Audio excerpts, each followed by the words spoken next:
This is Luke Paulson, the Catholic Conservative, and welcome to the news of the week for September 28th, 2024. And if you enjoy these videos, do not forget to like, comment, and most importantly, subscribe for more. Matt Walsh's newest question. Matt Walsh, in his normal method, has asked a new question. Is he racist? He wondered aloud if saying that he liked his coffee black to a black waitress was wrong. He spoke with a lot of people, including the lady who decided that her children were snubbed by a Sesame Street character. Walsh did get her to admit that she did not know the ethnicity of the performer. He also sat down with Robin DiAngelo, getting her to give his black friend money. I would like to point out that she resisted, but gave in. I am sure that the race baiter is not happy about being in this documentary. The fact remains that racism, as our grandparents knew it, is dying out. It is kept alive only by people who stand to make a profit. However, let us talk about something else on the silver screen. A worthy debate. The fifth installment of God's Not Dead was quite good. This one poses the biggest question of all. Why do Christians choose not to vote but misotheists do? That is how we got into this mess in the first place. Reverend Dave was repeatedly asked about the separation of church and state throughout the movie. However, the producers must have just wanted to build up the drama, because he could have simply pointed out that this phrase is not used once in the Declaration of Independence, the Constitution, or the Bill of Rights. It was written in a letter by Thomas Jefferson to the Danbury Baptists. They were scared of a state-sponsored religion.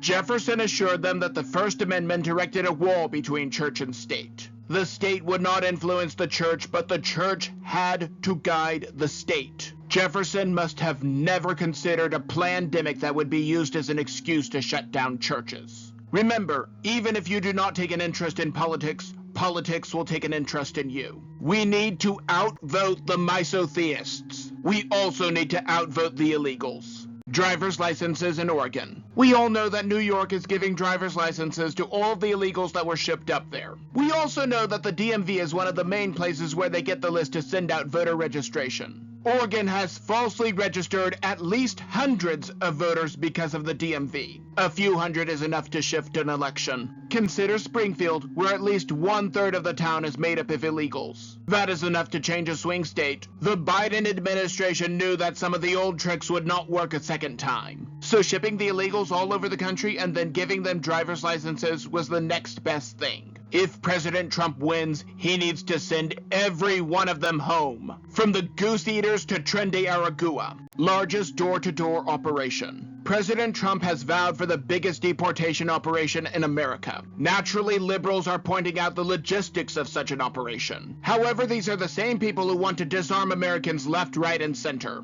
Except for their own private security, of course. That would be an even bigger operation. The fact remains that it will be expensive, but the money that we will save on their welfare will be worth it. Not to mention the money that we will save by not having Democrats in office. These people do not have to go home, but they cannot stay here, even if the cartels want them to stay here.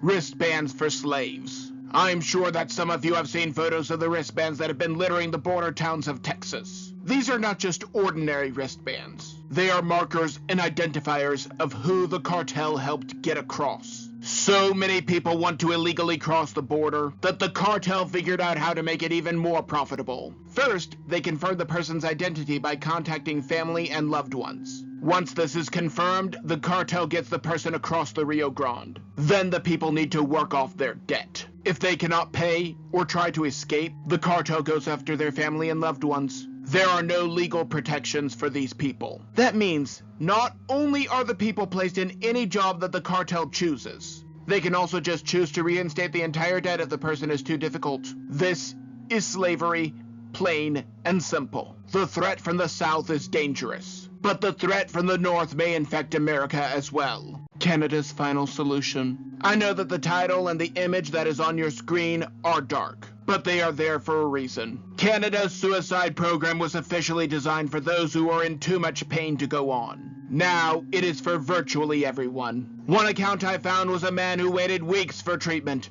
but got his suicide in 2 days. And that is in no way unique. It is why people from Britain and Canada come to America for treatment. Now they are finally admitting the obvious. It is infinitely cheaper to kill someone than treat them. Canada is putting people down like dogs. How long before this is expanded to political dissidents? It might not be long. America already has a dark history with eugenics. The fact remains that if the Democrats take more control over healthcare, Canadians and the British will not be able to get care either. In all honesty, I do not think that anyone in an ivory tower cares right now. However, they will care once they realize that they cannot eat money. Speaking of money, a bounty on President Trump. I know that most of you already know the name of the would-be assassin on the golf course, but I choose not to show his name or face. Experience has shown that this makes these people martyrs. For the same reason our law enforcement agencies normally do not release the manifestos to the public. However, this time, they made an exception. The Department of Justice released a letter written by the terrorist.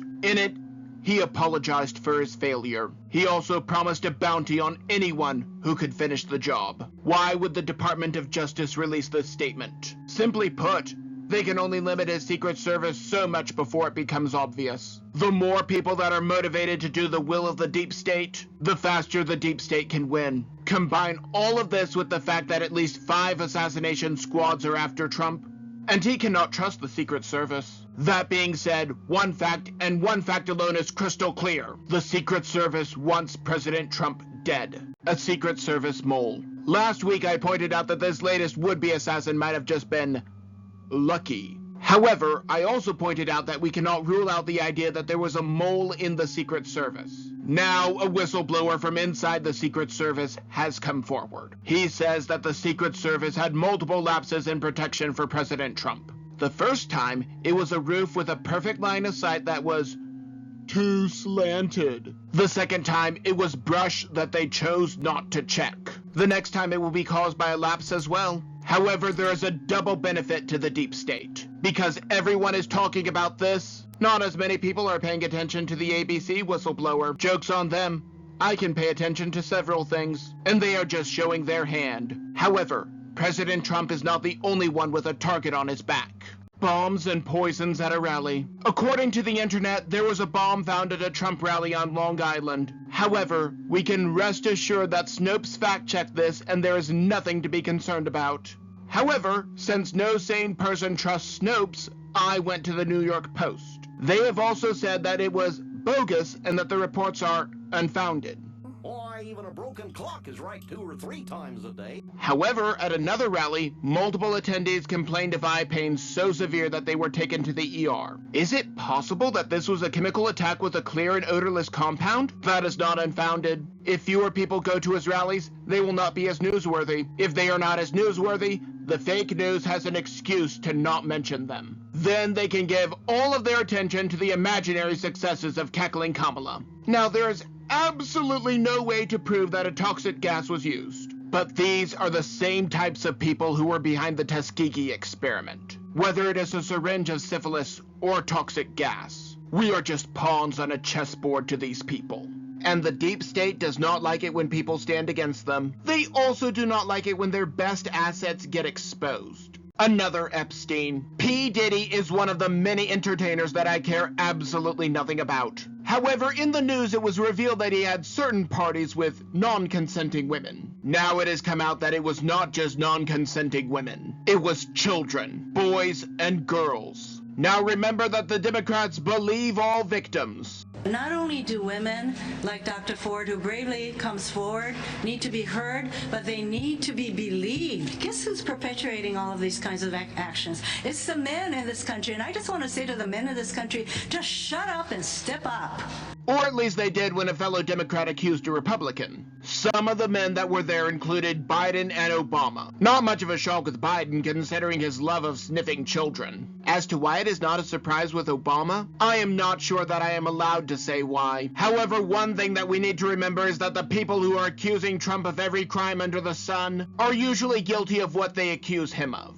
Trump's enemy indicted. Can you name a politician off the top of your head that was indicted over bribery charges? Indicted over insignificant transactions from years back? And because of these charges, said politician was faced with impeachment? If you said President Trump, you are probably listening to the podcast version of this and thus have no image on screen. Eric Adams was indicted on multiple bribery charges and may be impeached over them. The fact that the Democrats actually turned on him over this shocked me. And then I remembered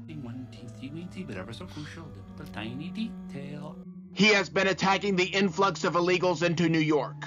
Adams has been using more charged language than even some Republicans. The fact that he has pointed out that New York cannot handle the influx of illegals might be the reason that everyone turned on him. Let us end right where we started, with the silver screen. Hollywood does not want us to know what really happened during 2016. The Donald Trump movie. I started this video talking about 2 movies that came out that I watched. As of the recording of this video, Vindicating Trump has not yet premiered. I checked multiple theaters in my area and they are not showing it. There is not even an airing within 2.5 hours of where I am. We know that these theaters are controlled by Hollywood and the major studios.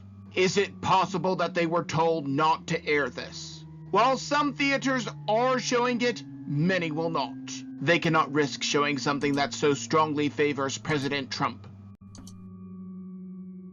Maybe I'm just blowing smoke. Maybe I'm completely off my rocker, but that is just my opinion. And do not forget to like, comment, and most importantly, subscribe for more. But before you go, on the left I have last week's video, but you may also enjoy the video on the right.